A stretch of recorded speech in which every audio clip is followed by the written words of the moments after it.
Marika Brett, bonjour. Bonjour. Merci beaucoup d'être avec nous. Vous êtes la DRH, Oui, on peut dire ça comme ça, absolument. de Charlie Hebdo.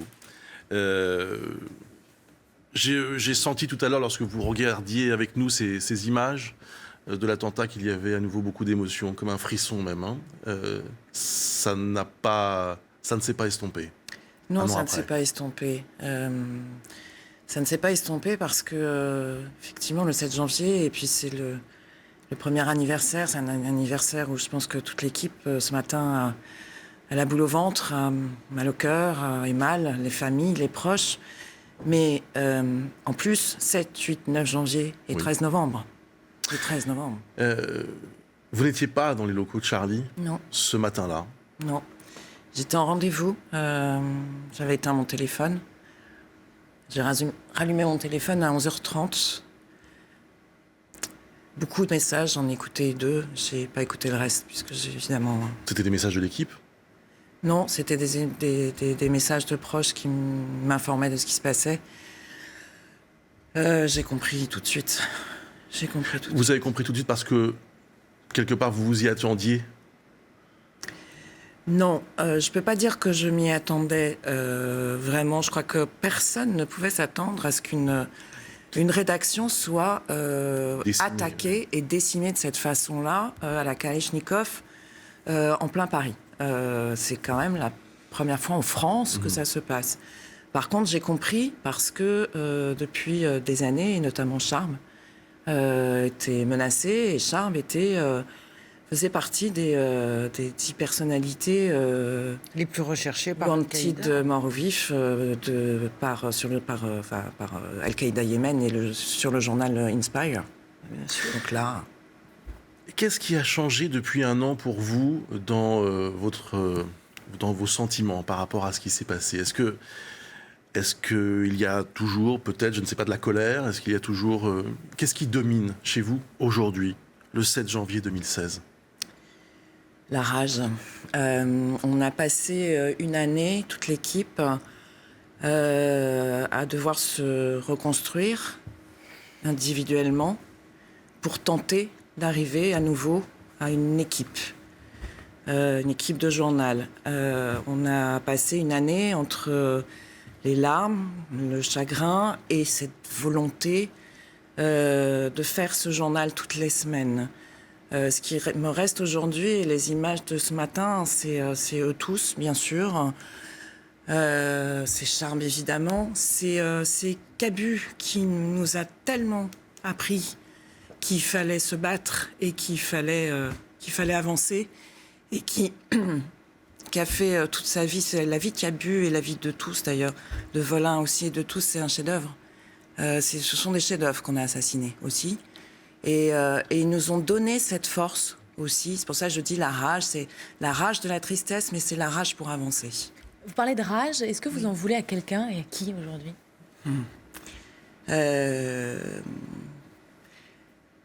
En vouloir est un bien grand mot. J'ai énormément de questions. Bien sûr, la première question que j'ai posée au Quai des Orfèvres le 7 janvier au soir, à la psychologue qui m'accueillait, je lui ai dit « mais je n'ai rien à vous dire ».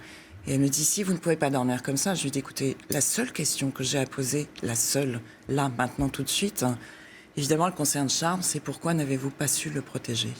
Et ça, c'est pas vous, la psychologue, qui allez me répondre. Voilà, donc, et cette question, elle reste. Il va falloir, je comprends très très bien les réactions des proches, des amis, de la femme de Franck. Franck le garde du corps de Charme. Le garde du corps de Charme, Franck dont les états de service sont exemplaires, qui a toujours fait un travail formidable, qui était avec Christophe, autre garde du corps. Ouais. Et je comprends il faut donner des réponses à ces gens. Il faut donner des réponses. Alors, il y a cette question de la protection, oui, en effet, qui est centrale pour vous, on le voit bien. Quelles sont les autres questions qui dominent aujourd'hui pour vous? Je ne sais pas, est-ce que c'est par exemple le temps d'intervention de la police? Est-ce qu'il y a des choses comme ça qui sont encore du domaine de l'interrogation pour vous?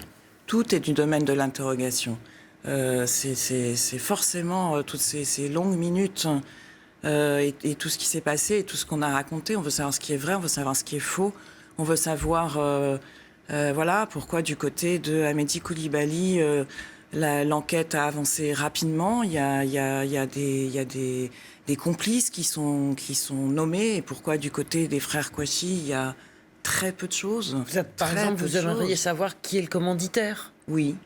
Par et exemple, je veux savoir comment ils ne sont pas organisés tout seuls. Donc comment ça s'est passé? On a besoin de ces réponses-là parce qu'effectivement, on n'aura pas de procès directement. Donc, il nous faut comprendre et savoir pourquoi et comment ça a pu se passer. Ça, c'est essentiel. Claire. Paradoxalement, aujourd'hui, même si les équipes sont toujours dévastées, évidemment, c'est un journal qui va très bien, Charlie Hebdo, financièrement, parce que vous avez reçu énormément de dons, les subscriptions, les abonnements ont explosé également. Ça vous permet d'envisager l'avenir avec plus de sérénité?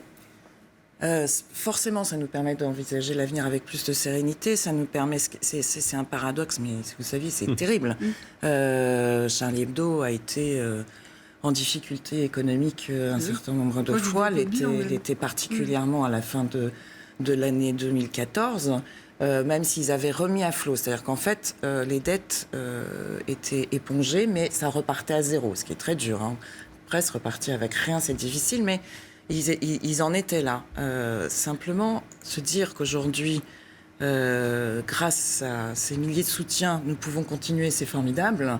Et en même temps, se dire que le prix est tellement cher payé. Tellement cher payé. Là, aujourd'hui, le journal va continuer à vivre. Oui. En 2016, il n'y a pas d'inquiétude là-dessus? Non, aucune. J'aimerais avoir votre sentiment sur la façon dont les politiques ont réagi et géré finalement toute cette... parce qu'il y a eu le 11 janvier, oui.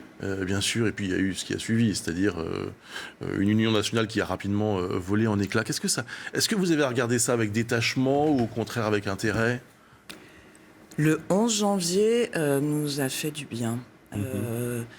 Il faut quand même se dire que s'il n'y avait pas eu les réactions non seulement de l'État, mais des citoyens. Alors là, pour le coup, je ne sais pas si on aurait ressorti le journal, honnêtement. Parce que là, on se sentait déjà seul avant, mais alors là, ça aurait été un désastre. Donc le 11 janvier nous a fait énormément de bien.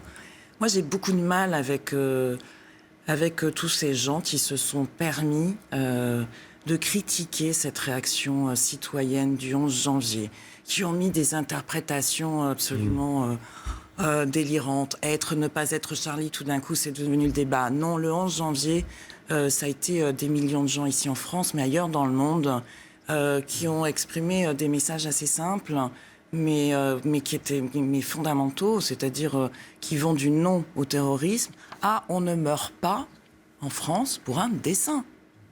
Et voilà, n'abîmons pas ça.